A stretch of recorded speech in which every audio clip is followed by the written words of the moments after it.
Recently, another macro photography YouTuber, Alan Walls, asked if he could interview me for one of his YouTube videos. And I said yes, and we had a very nice conversation about macro photography, about technique and equipment and so on. I also get the chance to ask him some questions about his photography. And it was interesting because he does most of his photography indoors in a studio, doing deep focus stacks of thousands of photos, while I do most of my macro photography outdoors, freehand. So we are kind of on opposite sides of this spectrum, which made this conversation even more interesting.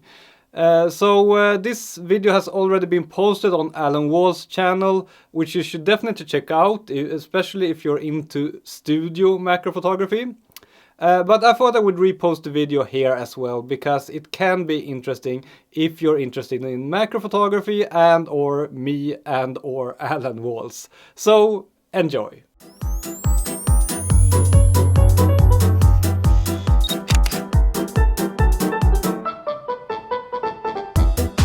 Hey everybody, this is Alan. What you are getting ready to watch is a bit of an experiment. This is something that started out as a plan for an interview with Widell, a very popular Swedish YouTuber and macro photographer.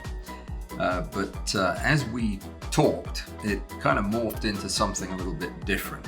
We just chatted and we shared our ideas, and we talked about YouTube, we talked about photography, we talked about life. And those of you who don't already know Michael Widell, I think you are going to be delighted to make his acquaintance. He's a super nice guy, a real delight.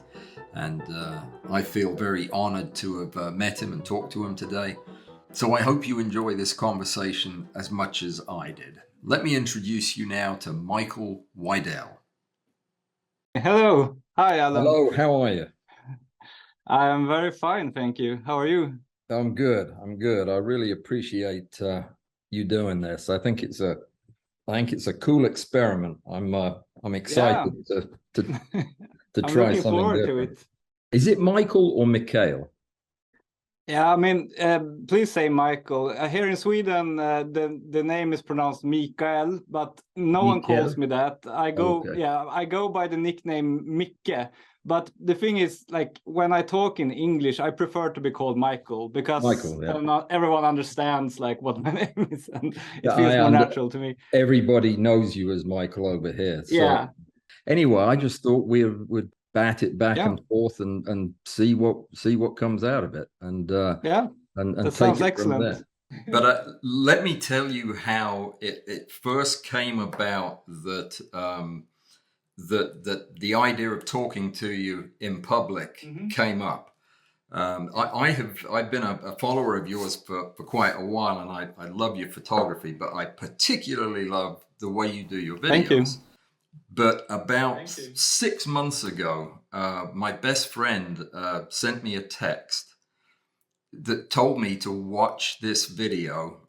This is how you're supposed to do it, because he had been writing me for 2 years about talking too much, and my videos going on and on with all the detail.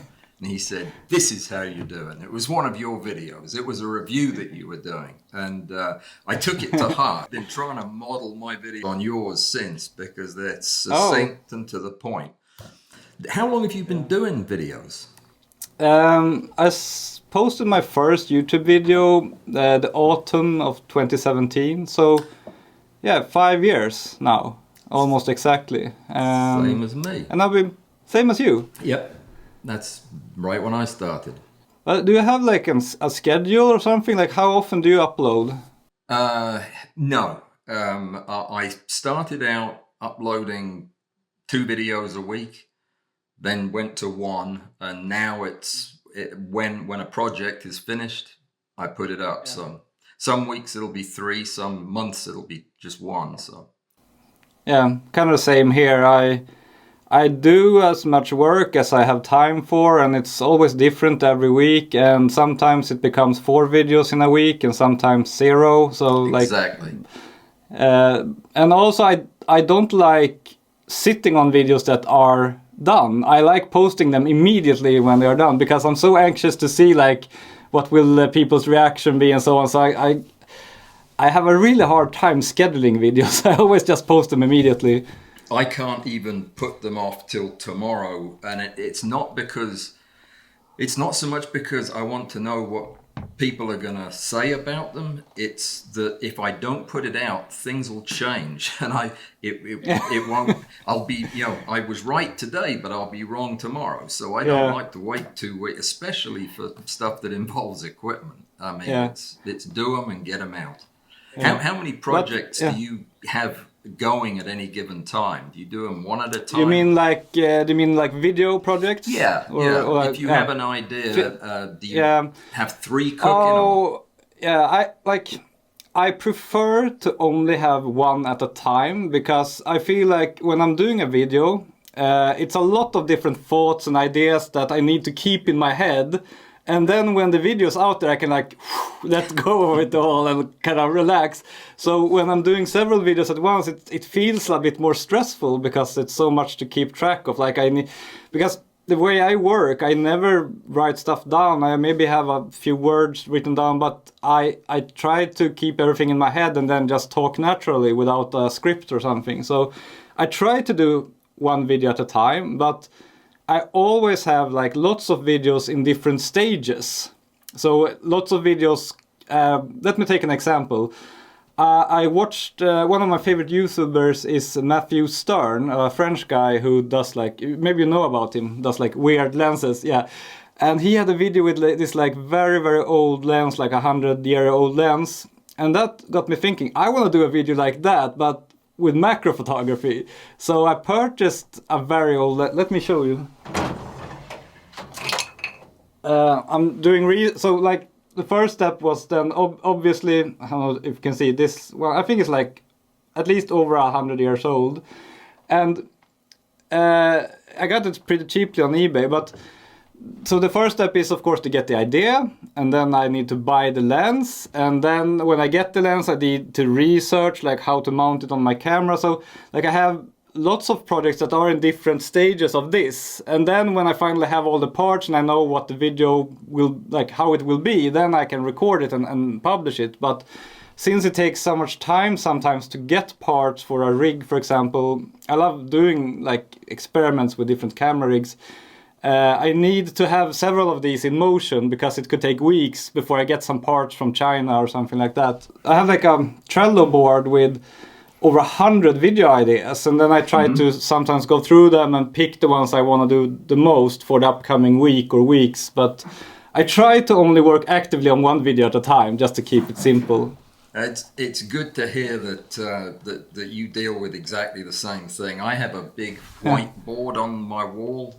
This is my new studio. I just moved in here a couple of weeks ago, and I've set this area up as my permanent video studio just because everything's here. But this enormous whiteboard has just dozens of projects on it that are in various stages. Sometimes I'll forget all about the fact that I've got halfway done doing a project, and somebody will say, "Hey, have you finished that thing yet?" But it keeps it interesting. I'm never doing the same thing twice. Yeah, exactly. Sometimes you get bored with a project, and then it's nice to leave it for a while and do something more interesting, and then you get new inspiration to continue. Something that's been really important to me, and this is also new, it's only been in the last 6 months, my usual routine of researching and writing a video concept and then making the video, editing it and getting it out was interrupted doing a few of these interviews, which I love to do, but also doing a live stream that I started doing just a few months ago. And I didn't expect to like that, but it turns out that I really do enjoy that. So I do that once a week, and that kind of is one of my video slots that I fill. But the live stream, have you done any of that? Have you I've done a few. Yeah, I've done a few live streams. I'm trying to think of the reason why I'm not doing more of them, but actually I quite enjoyed it as well. I really love the feeling of interacting with people, like in real time. And also, I love the feeling of sitting down, doing the live stream, and then when it ends, the video is done. It's so easy.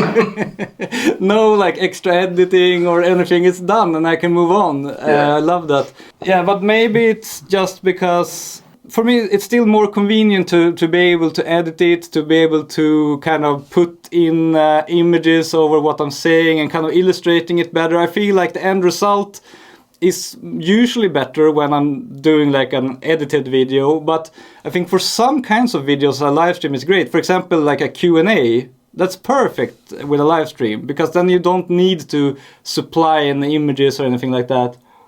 Yeah, mine are, they all start out as a Q&A. If I'm doing something like I am now, a long project with, it's a 5-video series with WeMacro, just a big drawn-out review, really. But every week I can give them an update and I can show them the gear. And by setting up additional cameras, it's almost like doing a video. But like you say, when I'm finished, I'm finished. I don't have 6 days of editing to do. So it's freed up a lot of time for me. And I think it can actually, like now when you're talking about it, it feels like it could be a nice forum to kind of keep people updated, get things off your chest. Like it's a nice way of keeping a log of a progress in a project.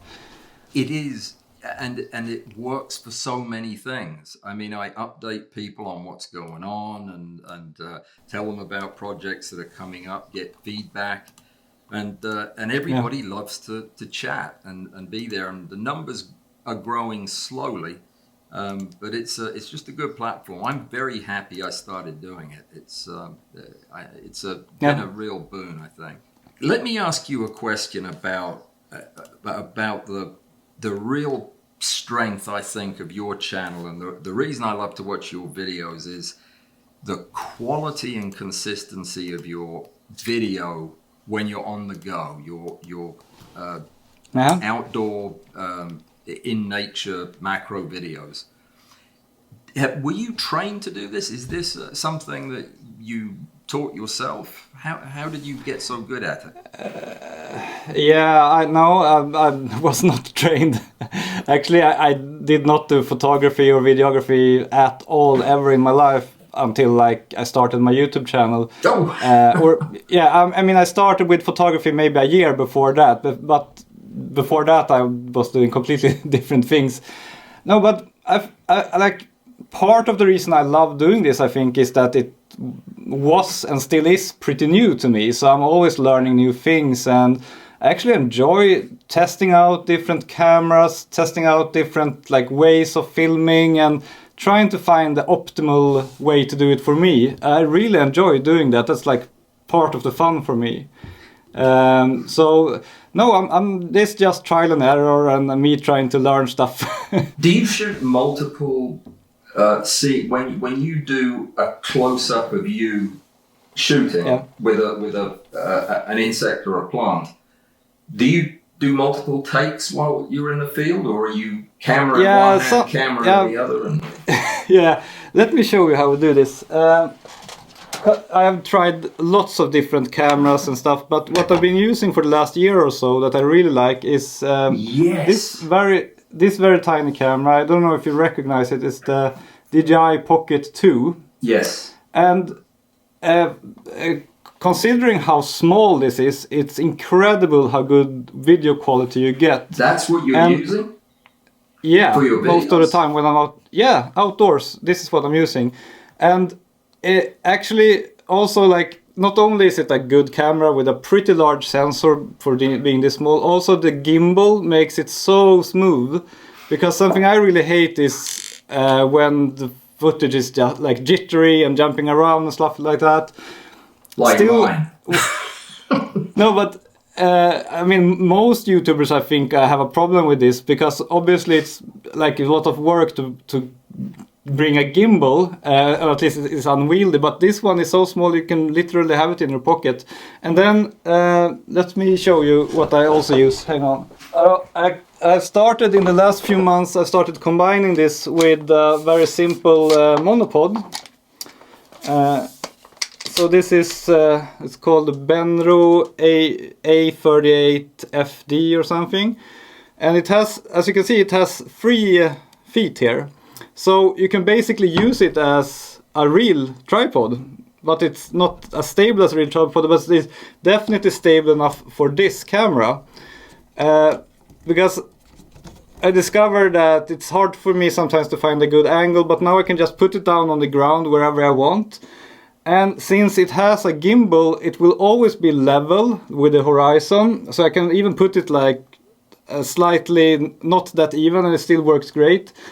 And this is so compact and convenient to bring around, so I really love this setup. I've been using a GoPro and that same Benro monopod. I use a Benro 3-way tripod head as well. I love Benro stuff, but yeah, that camera, I used it once last year. A friend of mine has one and let me use it, and I thought, I've got to get this. I didn't realize how expensive it was, though. They're costly, $500-600, I think, for the set. I think it was. I think I paid as little as 400 here in Sweden, but maybe it was a campaign or something. I don't remember. I remember it being a bit too much, and I hate GoPros, but this was a good. I'll have to get one now because that really would make a difference. Yeah, this one has the image quality looks more cinematic than a GoPro, definitely. It does. But of course, it's not as good as a big camera, but.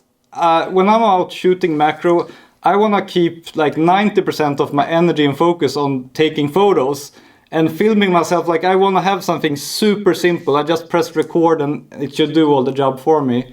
And I think this is the best setup I found for that yet, at least. Yeah, that I would love to get. I would use that in the studio too, because the setup is such a pain to do in the studio. But when you're in the studio doing a video, do you use the same setup, or do you have... No, currently what I usually do is... earlier I used my photography camera, my Sony A7 III, to record myself in the studio. But then I purchased this camera. This is the Sony CV1. Oh yeah, nice. Popular vlogging camera. And actually I bought it because I wanted to try a slightly larger camera out in the field. But I found it still to be a little bit too like inconvenient. I really love the DJI Pocket 2. So I didn't really have any use for this, and then I discovered that this is a perfect camera for me to use in the studio because, it has a built-in zoom lens, and it's nice to have a separate camera dedicated to filming, because otherwise, I don't know, for example, if I want to show something using my photography camera, it's impossible because, this one is really good, and it's like, I think it's like $900 or something, but for the money, it's incredibly good camera, and it's so compact. So why Sony? I don't know. Did you start with mirrorless?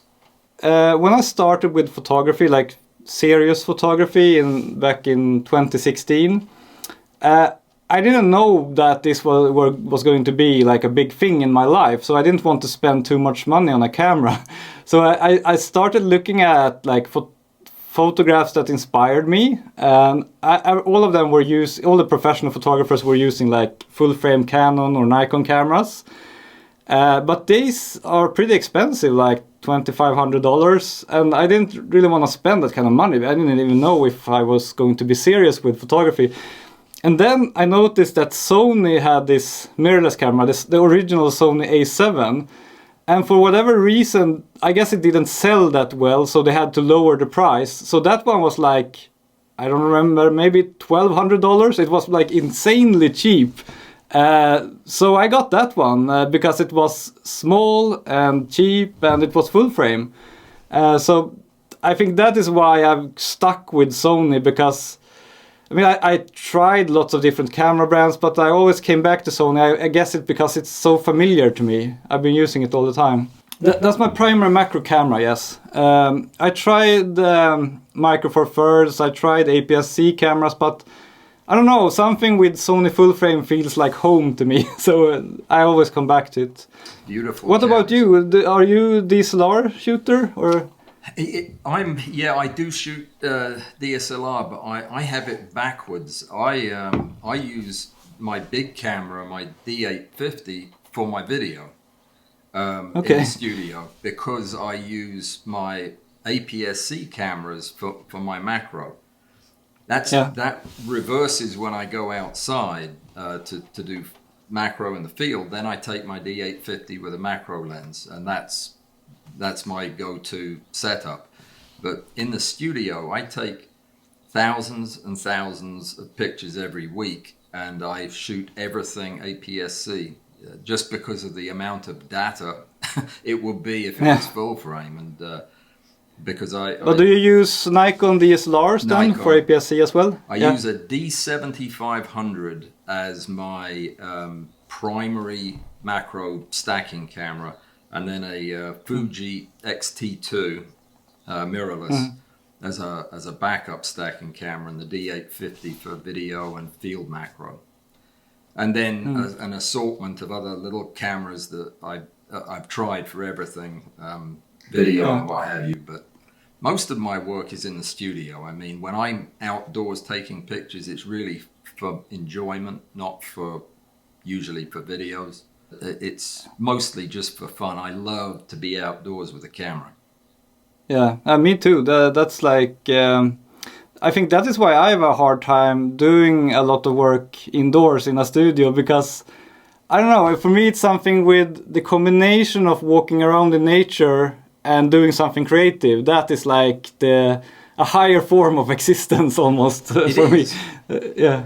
It is, but what I've fallen into in my photography career is so strange, it's so different, that I have to be in the studio. I have to do part of it in the studio. But my main interest is taking photographs of very common insects, the kind of insects that are everywhere. They're in your garden now, millions of them, but they're just too small to see. So I photograph things that are millimeter. I'm really curious. Like, how did you get into all this? Like, how did it start? Have you been doing this for your whole life, or did it start later? I'm actually a surgeon, and I started to get interested in macro photography in the operating room when it was part of documenting what I was doing. And that my first macro lens was a long time ago. But when I got into photography more, it wasn't really into macro. That kind of came a little bit later, and I just gradually fell into photographing things that nobody else was.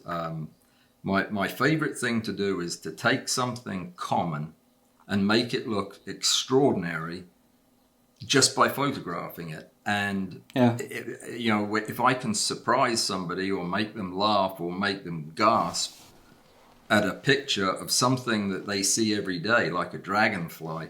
Like I sent you a couple of my pictures earlier on beautiful pictures they came up, but this one of the dragonfly that looks so frightening is just a common dragonfly that you see darting around at the pond. But up close in the studio, everything changes, and that's what I find so appealing. And I can't do that in the field. It's just not possible. I'm looking at your photos now. Like, the magnification is incredible. It must be like 10 times or something like that in some of the photos. It looks like that to me, at least. Some of them are more than that, because I photograph some insects and things that aren't even insects. They're more ancient than insects that are only a fraction of a millimeter long, and so I use 20 times objectives for that.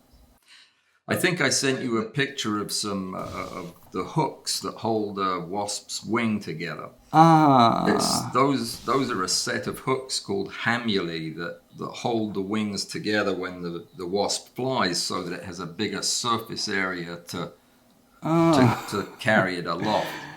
But I mean, I have always wanted to try this kind of extreme magnification macro photography, but like every time I have tried it, I think the problem for me is I am too impatient because I need to take like hundreds of photos. I need to calculate like the depth of field and try to set the distance correctly, and it takes such a long time. And then where I do a stack, and I even have an automated rail. I have what's it called, stack shot, I think. Yep. And then I do like 100 photos, and I discover that I was walking around too close to it. So some of them got weird, or like some other vibration because some car passes by. Like, I don't know, I can't do it. It's too hard. Don't you have these issues when you're doing this? I don't, but I've developed a way of working that allows that to run in the background. I plan a shot, I set it up, I get it going, and then I walk away and I write or I shoot video or I do whatever I have to do, and then go back. I shoot about 7 photographs a day, which usually means 2,000-3,000 shots a day.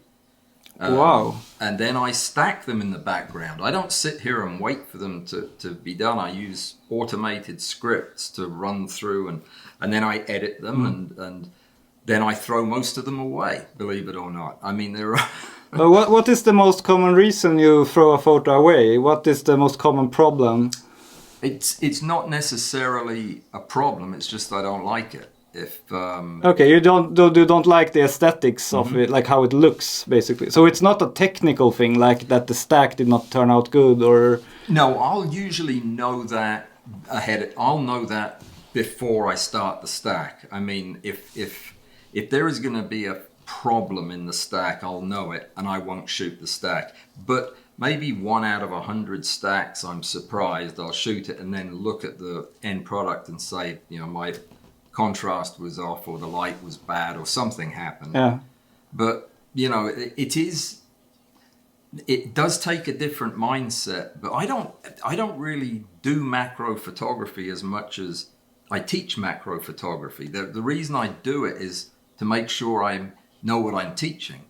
I think of my job as teaching it, not doing it. I don't sell my pictures or anything like that.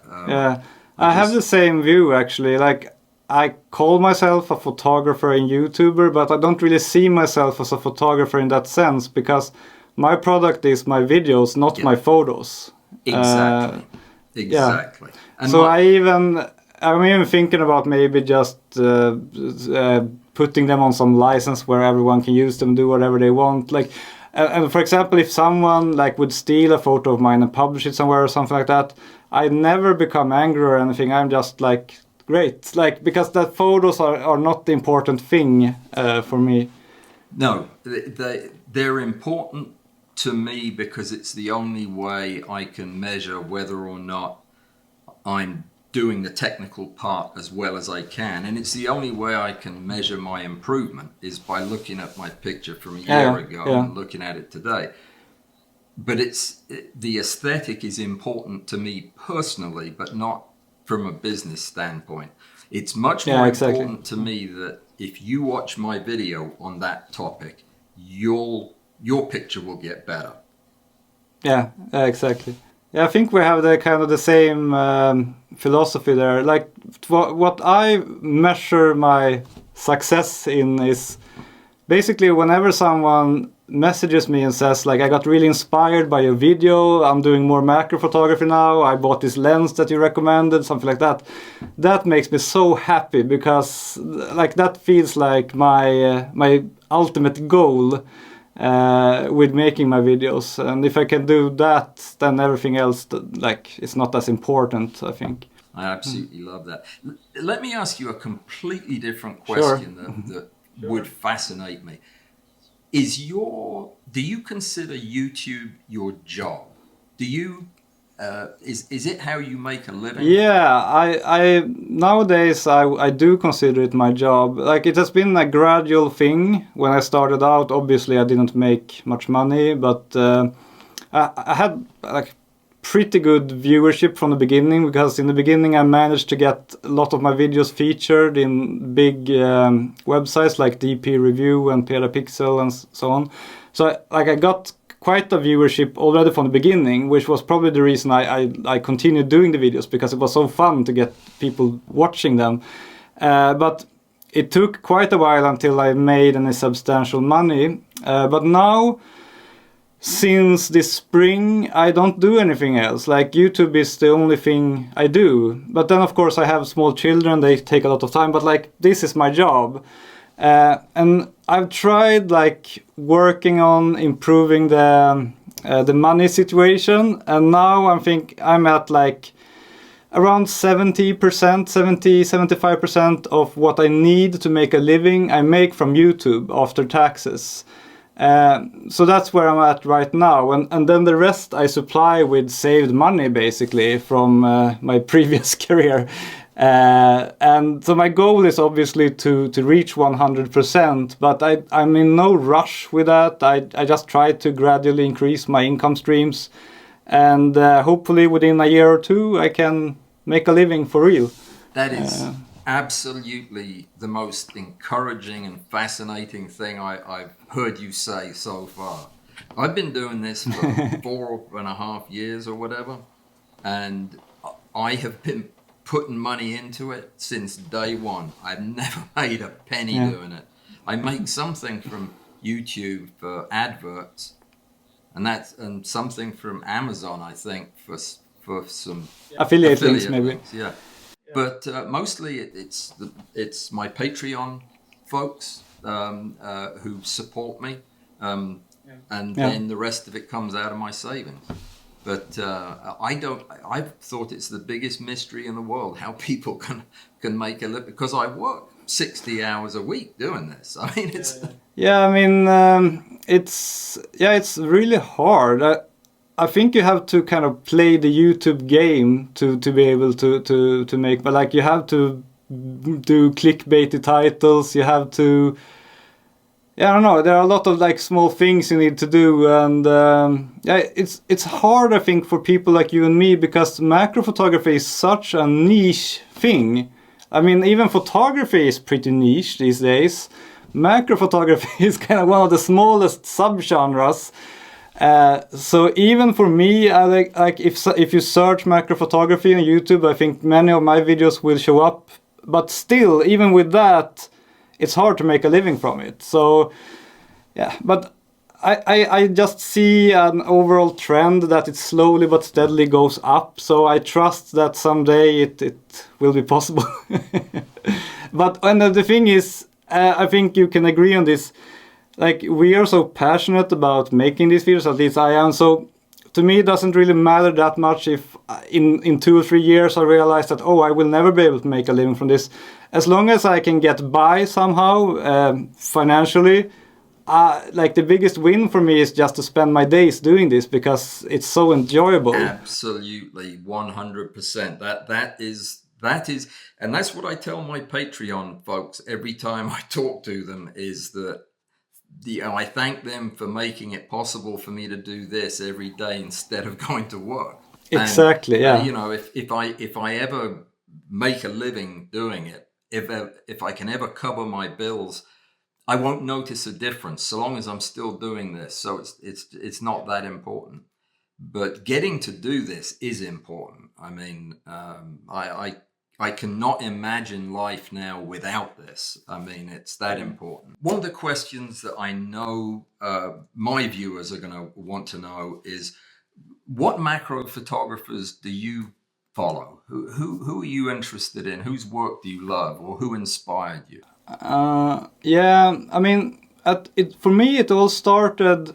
I can really remember the day and the moment in, I think it was 2016, in the summer, I was browsing around YouTube for like photography videos, and back then I wasn't really into macro photography. I tried all different genres. I was just like, a regular photography interested guy.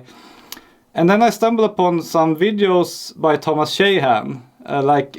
He has a couple of videos that have like lots and lots of views. I think it was probably these videos that I watched, and I I was so blown away by how beautiful the photos were. I hadn't really seen... I don't think I had seen any proper macro photos before then in my life, basically. And I was like, wow. And he does this freehand. He just walks around and photographs insects and get these kind of photos. And so the next day, I just went into town, bought a macro lens and decided I need to try this. So I have to say... And today, I mean, on Instagram, for example, I probably follow over 100 macro photographers, if not 200, maybe even more. I lost track. But still, I think that Thomas Shahan is one of my favorite macro photographers. There is something with the way he composes the photo and gets like the background color to contrast against the insect. Like, they are so pleasing to look at, his photos. Well, I knew there was something about you that clicked with me. I mean, Thomas was the guy that I wanted to shoot like. I mean, he was absolutely my inspiration. Yeah, and I think he probably like started a whole generation of macro photographers, like to inspire them to start doing it. And like, he didn't only inspire me when it came to the photography, also like the way I do my videos and the way I, like, for example, for the first 3 or 4 years, I only did like voiceover videos in exactly the same style as he did, because, I don't know, it just felt natural, and I guess it was because his videos inspired me so much. Then lately I started to experiment with other ways of doing it, but yeah, so that's like the big name for me. Another macro photographer that I think is really talented and I really like the style is, I don't know her full name, but her name on Instagram is Macro by Marit. And she also is really talented at the composition and finding a background that complements the subject in a really nice way. And she does handheld stacks like Thomas Shahan does, like really well. And she gets some very beautiful results. That is another favorite of mine. And mine. Have you ever heard of a photographer by the name of Andy Murray? Andy Murray's specialty is photographing soil mesofauna, the tiny little things that live in the soil that aren't quite insects. That sounds really interesting. I actually saw like a photo series on Twitter the other day. Maybe it was his photos about this kind of stuff. Yes, I interviewed him last year on my channel, and he breaks all the rules. He takes pictures at 17 times magnification with an MPE 65 on a foot and a half of extension. Yet his pictures are just mesmerizing, and I think that you will love them. He inspires I'm curious to see them now all the time. So I'm hoping to get him back on again this year, because he was so popular and people were just blown away by the quality of his images. You should definitely check him out. What is that like your main inspiration when it comes to taking like long stacks, or do you have others as well that kind of inspired you to start doing this? Yes, and well, it's my love affair with macro is very complicated. It's partly the technical. I love coming up with new ways to use lenses and microscope objectives and finding just the tiny improvements that make such a big difference in the end. So there is the technical part, but unlike the technical part, I'm also motivated by the aesthetic. If my picture at the end is not pleasing to me to look at, and by pleasing, it needs to be surprising or funny or scary. It needs to. I tend to put human characteristics into my subjects and try to photograph them as if they're people. Like, I think I sent you a picture of an ichneumon wasp, a very dainty-looking wasp that appears to be prancing across the purple background. That beautiful photo makes me think of a ballerina. and Yeah, me too. I'll finish that theme by photographing that insect to look like that. And so that's, to me, it's very complicated of how I plan a shot, and I'll spend hours under the microscope. I have a big microscope by my desk, and I'll spend hours looking at the insects in all different ways till something jumps out at me. This is the way you need to photograph that, and then I go do it. So and that's what I try to teach people too. Is there's the technical, then there's the aesthetic, and you can't have one without the other. Yeah, that's true. And that's what makes the long days worthwhile. But that summarizes also my view of photography. What's so exciting about it, and what's so fun about it, that it's like 50, as you say, it's like 50% the technical stuff and having the right equipment and using it in the right way, and then it's 50% making something beautiful or like emotion, something that provokes emotions in some way. And it's so nice with these areas where we can combine these two, and photography is one of those.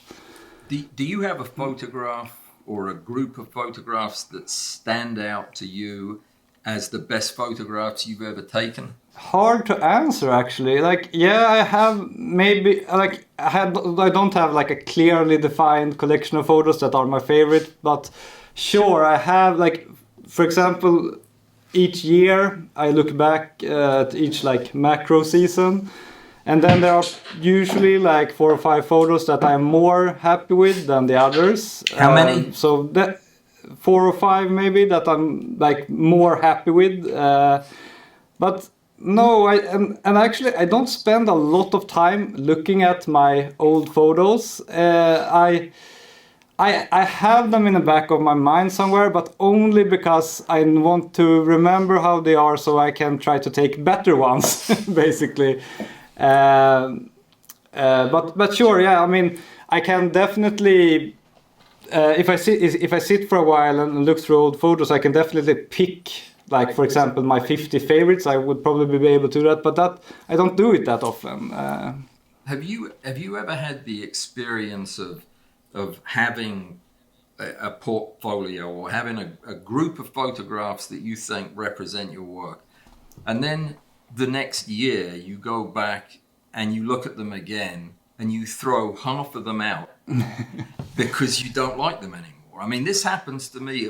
My favorite photograph is different today than it was yesterday, and then it'll be tomorrow. And it's funny because for example, when I look in my Lightroom catalog at the oldest photos when I started with photography, I remember I was very happy with some of these photos, like very happy, and today they really look, I'm not that happy about them today. They really look like beginner photos, as you say. Like, but then as you progress, when you have taken another step and you look back at the photos from the previous step, even though you were very excited about them then, they don't look good now. So yeah, that's a very interesting thing, and probably it's not always a upward progression. Probably it's like you say, that we change taste as well.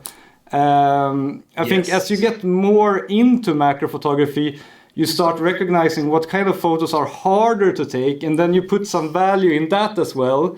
But a beginner would not be able to differentiate between a photo that is difficult to make from an easy one. But and there are some photographs that I don't know how I took them. I think they're my lucky happy accidents, is what I call them. I don't remember consciously setting it up to get that look, but I got that look and I love it, and it's one of my favorite pictures, but I couldn't repeat it. I mean, it's... But isn't that that is photography for me? Like, you always have a goal. You have like some kind of goal in mind usually when you try to take a photo, but it never, at least for me, it never ever comes out exactly how you imagined it. But the best photos are the ones that come out better than you imagine it by some kind of accident. At least that is like what it's like for me. They're the magical ones, and I have a handful of those. But 4 or 5 out of a year that really stand out is, I think, pretty good. That's what I would say.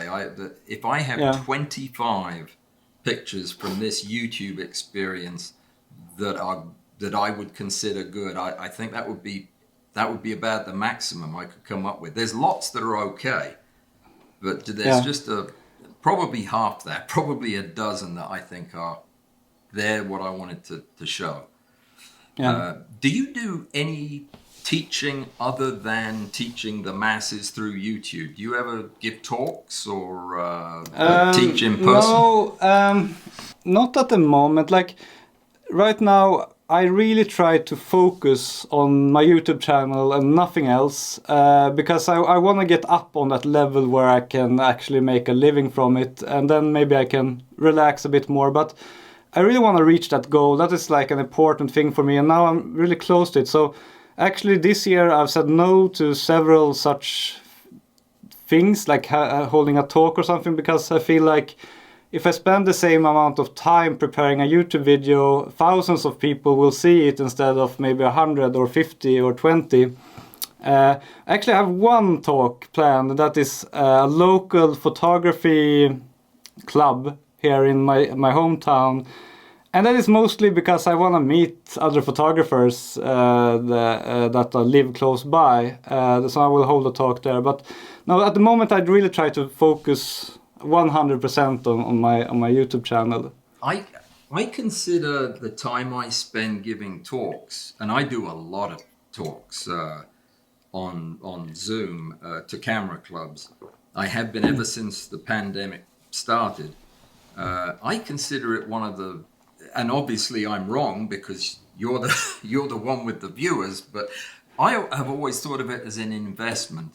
And a lot of my Patreon supporters came to my channel by watching one of my talks. And I think it's good PR, but I see your point that putting that time in, but you see, my talks end up as videos too, because I will ask permission to release it as a video. Yeah, then it's a different thing. Then you can, then you get both things out of it, so to say.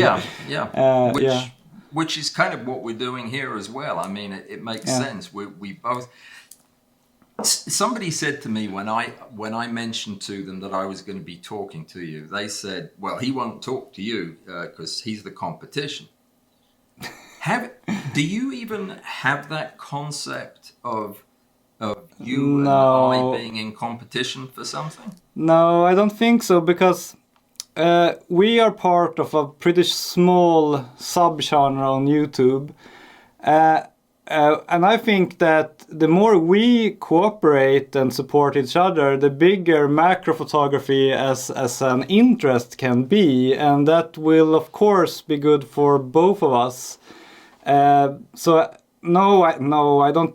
I think the most important thing to us is just to grow interest in macro photography worldwide. And if we do these kind of things, that will probably help. So I don't feel like the thing is that the people who are interested in macro photography, they will probably subscribe to both you and me and Thomas Cheyenne and Stuart Wood, and watch all of our videos. It's not like now I'm only gonna watch Michael and not Alan Walls. People tend to watch them all because there aren't that many macro photography YouTubers. I've never thought of being in competition with anybody. I mean, we're all having a hard time making a living. I mean, it seems like we would have a lot to talk about, especially, I mean, our work is so different, and so, I mean, we're in niches of our own within niches. Are you planning on doing something with your channel to push you over that limit? Have you got any new plans? That is something I think about every day. I think it's mostly a lot of different small things I do all the time to try to grow. But right now my strategy is basically to just make lots of videos, as many as I can, and do videos that I enjoy making, because it seems like that is the kind of videos that my viewers also enjoy, so that's great. And also, I want to keep this, like, my number one priority, much more important than making a living, is having fun with it. So I never compromise on that. I only do videos that I feel like making. But the strategy I have to try to grow more is to always be working on at least one video with viral potential. So I discovered that there is a certain type of videos that I make that can get a lot of views. I have a few videos with hundreds of thousands of views. And that is the video with like some kind of special or weird macro lens that is kind of unexpected in some way. For example, I made a video this spring with an adapter to put a microscope lens on your camera, 3D printed adapter by an Australian guy called Nick Sherlock. Yeah, that video, I don't know how many views it has now, but I think above 200,000. And then Nick Sherlock, the guy who made this adapter, made another adapter to put a wide-angle lens in front of the microscope lens to get like your own Laowa probe lens. And that video also got like hundreds of thousands of views. So I always try to be planning one of these videos. And right now it is this one with the 120-year-old lens. And like of course, I think it's fun to try something like this, but I'm doing it mostly because I know that this is kind of video that could get hundreds of thousands of views, and that translates to many new subscribers and many new viewers. So I always try to be working on one of these to spice it up a little. Well, let me tell you, I do every video about some strange microscope objective or combination of lenses, and I've never had 5,000 people look at it, so it must be something else you're doing besides the lens. Yeah, I think as I was alluding to earlier, I think what I try to do that's also important is to kind of play the YouTube game, like try to study what kind of titles do viral videos have, what kind of thumbnails do they have, and try to always, like, of course, I would rather not be spending time on that, but I know that it is important to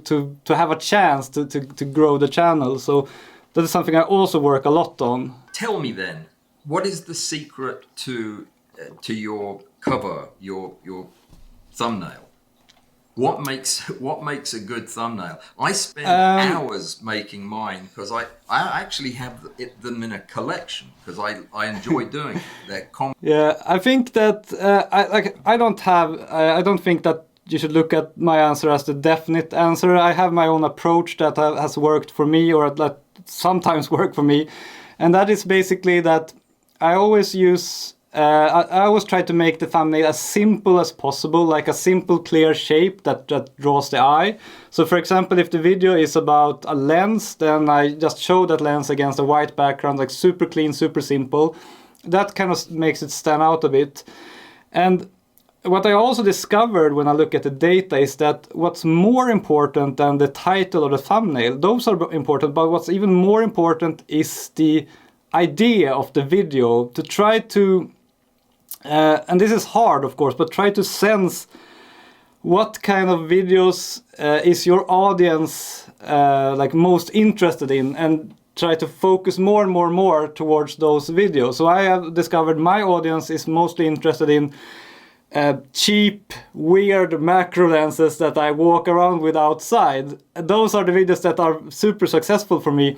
And I know that YouTube's algorithm works like this, that they always test the video on your own audience, and if your own audience loves it and clicks a lot on it, then they will show it to a lot more people. So you always have to think about that, and it's a process, and you slowly get better at it. But it's hard. I'm definitely not getting better at it. I mean, I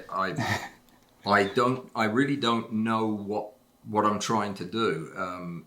Because I hear everything you're saying, and I just had the idea for the cover for this video that's going to be brilliant. I won't tell you, I'll just show it to you, and you'll because it's going to follow your formula. But my goodness, I mean, I don't think about it when I make a video until after the fact. I mean, it's not as important as what's in the video, but I suppose it is as important as what's in the video if nobody's watching it. And another thing that's important to remember is that when I've studied other channels that have been like successful to try to learn like their secret, what I very often discover is that many channels that are pretty big, they built the whole channel on just one of their videos that became extremely viral. So basically they had a video that had thousands of views every day for 5 years. And that is like what built the whole channel. So I think like to some extent it's probably just luck as well. Like for whatever reason the algorithm picks up a video and it becomes very popular and it stays there for a long time. Well, I would like to make one of those videos. Maybe this will be that video for both of us. Exactly. No, but yeah. I think this one is probably far too long to be that, but you never know. It'll be a bit shorter by the time it goes out, but I think you're probably right. Did want to ask you one question. How long is your season in Sweden? Macro photography? Yeah, how many months can you be outdoors? Yeah, it's pretty short. I would say that now I've had a few seasons, so I started to see like the patterns where each species can be found and so on, but towards the end of April, beginning of May, I can start doing macro photography outdoors, because then you can see some ants crawling around. That are usually the first ones. And then, towards the end of September, I think the last insects start to hide somewhere. I mean, even now in October, like today it was a warm day, so I actually saw a few insects, but it's practically impossible nowadays to do macro photography. So now the long winter starts. The next winter that you have no bugs to photograph, you should let me teach you how to do extreme macro in the studio. Because you can do that all winter long. Yeah. I actually purchased a box of dead insects. I've never had any before, like to photograph. I have never bought one, but I'm doing a video. I compared all the sellers, the big ones, and I bought bugs from every one of them. And I've done a lot of research, and that video is coming out in about 4 more weeks. Yeah, that will be interesting to see. So I plan on doing some stacking this winter, definitely. I want to see those videos, definitely. Yeah. I think that is one difference probably between you and me. It seems like you are much more patient than me, because I always just go crazy when I do these stacks and something goes wrong and I have to redo it. And yeah, but maybe it's just that I need to develop a good process like you have, like that just works. Well, listen, I feel like I've taken up far too much of your time, but I don't know what my viewers are going to think, but I think that this was a definite success, and something that me too. I hope it was very nice. I mean, I don't view it at all as taking up my time. It was just fun and very interesting to have this conversation. Excellent. Really. I feel the same way, and I feel like there's a lot still to talk about, so maybe we can do this again at some time in the future. I also feel like that we only scratched the surface here, and it's the first time we talk, so I also look forward to talking again sometime. Excellent. Well, thank you so much, Mike. Have a good afternoon. Bye-bye. Good afternoon. Bye-bye. A huge thanks to Michael Widell. I thoroughly enjoyed our conversation. I hope you learned a lot and found it as inspirational as I did. I will include some links down below of where you can find Michael's work, Michael's YouTube channel, and some of the equipment that we talked about today. All of that will be in the show description down below. I don't know what's coming up next, but it'll also be good. If this experiment worked for you, please leave me a note in the comments. Go support Michael. He's one of the good guys. Thanks for watching. See you next time. Have a good day.